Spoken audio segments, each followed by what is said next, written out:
Hey all, I'm THERESE Anne Fowler. I am a novelist from Raleigh, North Carolina, not originally, but for the last, 25 years or longer. I am very happy to be joining the illustrious lineup of folks doing these 10 for 10 videos to bring some aid and still more awareness to the problems that are ongoing in Western North Carolina since the storms and the flooding. I'm going to read today from my novel, A Good Neighborhood, which of my 7 novels so far is the only one that's actually set in North Carolina. I don't think that this is going to require a whole lot of setup for you. I am going to read what mostly sits as a standalone chapter in the book, which is a kind of flashback about the main character, Juniper Whitman, who is a teenager in the circumstances of the book. But this chapter has to do with her birthday when she turned 3 years old. So, extenuating circumstances, when you know them, have a marked influence on the way you see a thing or a person. We liked Juniper fine, in as much as we knew her at this point, but it sure was hard to see a girl her age in an SUV that most of us couldn't responsibly afford. However, had the story of Juniper's 3rd birthday been known to us at the time, we'd have been a lot less inclined to raise our eyebrows at the vehicle she drove home that day. We wouldn't have remarked to one another that she was spoiled. We'd have admired that polished white status symbol without envy, or with less envy anyway, because we'd understand better the kinds of things she'd been through in her early life. The fact was, in taking advantage of her stepfather's offer, she'd done the same thing any of us would have done under the circumstances. Our judgment of her parents, though, her actions present and past, would be something else altogether. What happened was this.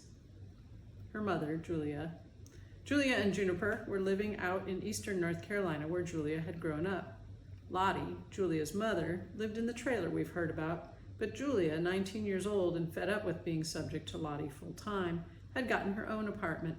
A room is all it was, really, above the barbershop right in town. The word town being an overstatement of the place, which was more accurately a crossroads hung with a flashing amber caution signal at its center. A few commercial buildings held down the intersection's 4 corners. Residents were distributed around those corners in a scattershot pattern of shacks and trailer houses and small farms stretching out for 2 miles or so. Juniper's 3rd birthday had a bumpy start. The furnace had been stuck on all night, so the apartment was sweltering despite one window near the bed being kept wide open. Neither daughter nor mother had slept very well, sweaty and cranky the entire night through. And now Lottie had Julia on the phone while Julia was trying to get herself and Juniper fed, dressed, and ready to leave for the day. Bear in mind that Julia, who'd be 20 in 2 weeks, was a single mother who hadn't yet found time to get her GED. A girl trying to find her way into adulthood with a little more integrity than she'd managed in her teenage years. She was on the phone with her mother, a corded phone because a mobile was too expensive on top of her rent and her car payment and what she paid the babysitter who watched Juniper while she worked. There was no way she would leave her with Lottie, who was still earning her income by cleaning houses for well-off folks in the next town of size.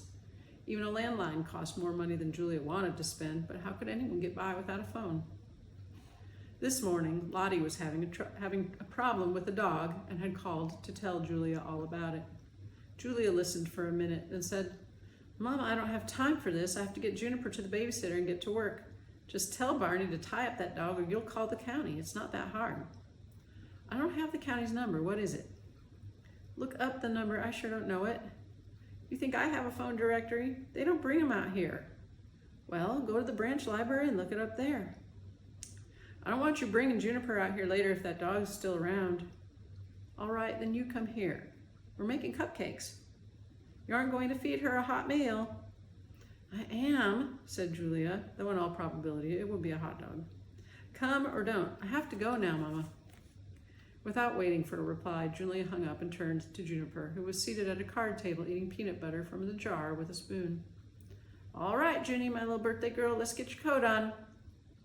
"I want boots too," said Juniper, scooting off the chair. "It's not raining."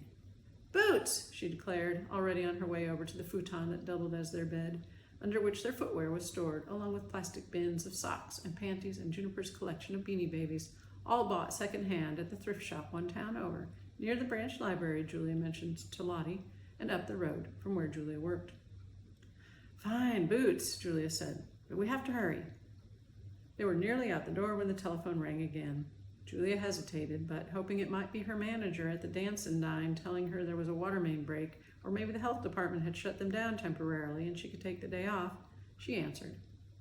It was Lottie again. Her car wouldn't start and she wanted Julia to come pick her up. She said, "Now, Julia, you know I can't get through this day if that dog is hanging around my door growling at me. I'll be a prisoner." "Is the dog there now?" "Yes." "And you made it to your car fine, right?" "With my life in my hands. Don't tell me I should walk over to Shay's to use the phone. That woman's white trash and I won't have nothing to do with her." "Come on, Mama, you'll make me late." "Patty will understand." "Patty will fire me. I can't lose my job." "I don't like you working there anyway. These men all watching you like you're, I don't know what, fresh meat." "Let her fire you. You can move back home." "No." "Well, that's a choice, ain't it?" "Yes, it is. Be ready when I get there, and you'll have to get your own way home. You hear?" "How will I don't care. You figure that out." Juniper remembered being hurried out the door and down the stairs and into her car seat. She was sweaty inside her jacket. The car smelled like stale cigarettes, having been saturated with smoke by its previous owner or owners. After retrieving Lottie and dropping her off at the library, Julia drove at what felt to Juniper like an unsafe speed to the babysitter's place, a little ramshackle house on a rural road about 4 miles outside of town. The house was square and faded mint green with a tar paper roof. A chain link fence had been set in a square around the house to corral whatever dogs and children were being kept at any given moment. Currently, Juniper was the babysitter's only human charge. "Karen, we're here," Julia called, hurrying Juniper inside the gate and up the wooden steps. The door to the house stood open. There was no answer. Julia ushered Juniper inside. Where is she? "Karen!" The house, all 4 rooms of it, appeared to be empty save for Karen's old hound, Doofus, who lay in front of the TV and wagged his tail, but didn't otherwise trouble himself to greet them. On the TV screen, a morning talk show was in the middle of a cooking segment. Julia stood with Juniper in the living room and thought for a moment. Then she knelt down and said, "Mommy has to go, Ginny. Sit there on the couch, okay? And don't move. Karen will be back in a minute." "I don't want to." "Honey, Mommy has to be at work or she can't buy you another Beanie Baby next time we're at the shop." Juniper said, "Don't go." Julia picked her up and touched her nose to Juniper's. "Karen's coming right back. You be my big girl. Keep an eye on Doofus, okay? He needs somebody to take care of him." She set Juniper on the couch. "I'll see you right after nap time and we'll make birthday cupcakes. Yay!" Juniper replied, "Yay," tonelessly, as if it was an answer to a question. Julia left. For a time, Juniper sat where Julia placed her, with her feet in their rubber Dora the Explorer boots sticking straight out. She was careful not to let her boots touch the couch's fabric. She kept her jacket on, though she still felt sweaty inside of it. She watched the cooking segment. The people on the show were talking about making a roux, which Juniper translated as the tiny kangaroo character in Winnie the Pooh's stories, and so she watched carefully, waiting for Pooh's little friend to somehow emerge from the stock pot. When it became apparent that roux was not going to appear, Juniper felt close to tears. They'd said they were making a beautiful roux. Nothing was going right today. Doofus was asleep now. Karen still had not appeared. Juniper wanted to change the channel, but she'd been told to stay on the couch and she didn't want to get into trouble if Karen returned and found her off of it. Can you see this child on this blue-plaid couch, her light brown hair and pigtails, her pink flowered boots sticking out above a worn braided rug, this one a vintage 70s design in orange and brown and tan? Her jacket was bright green and had a small blood stain on the front, probably from the previous owners having had a bloody nose, but who could say for sure? Juniper's cheeks were flushed. She blinked away tears. Her rainbow-striped leggings peeked from between the boots and her pink ballerina skirt. While she waited, she pinched the fabric over her knees and pulled it up, then let it go. This she did 4 or 5 times. She picked her nose. She scratched a spider bite on her neck. Her tummy growled, saying it must be snack time. She hoped Karen remembered that today was her birthday.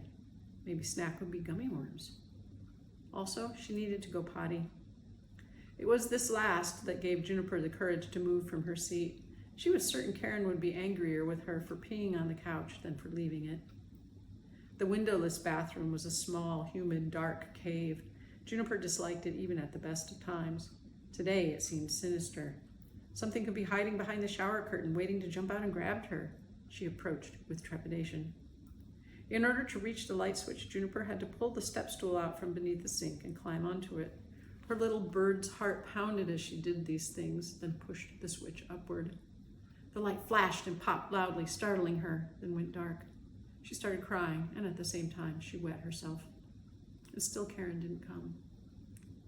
Beyond running out of the bathroom, Juniper didn't know what to do. She stood in the living room, her soiled clothes growing clammy and cool against her skin, her face streaked with tears. No one was ever coming back. She was alone here with Doofus and would be alone forever, and there would be no birthday snack or cupcakes or a present from her grandma. No one would change her into dry clothes. No one would put a movie in the player or read her a story before nap. She was 3 years old to the day.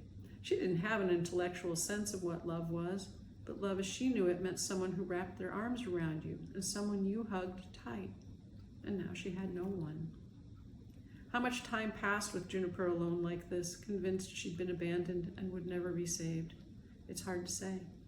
What Karen told Julia later was that she'd been next door tending to her father, who had MS and had needed a little extra assistance with his morning routine.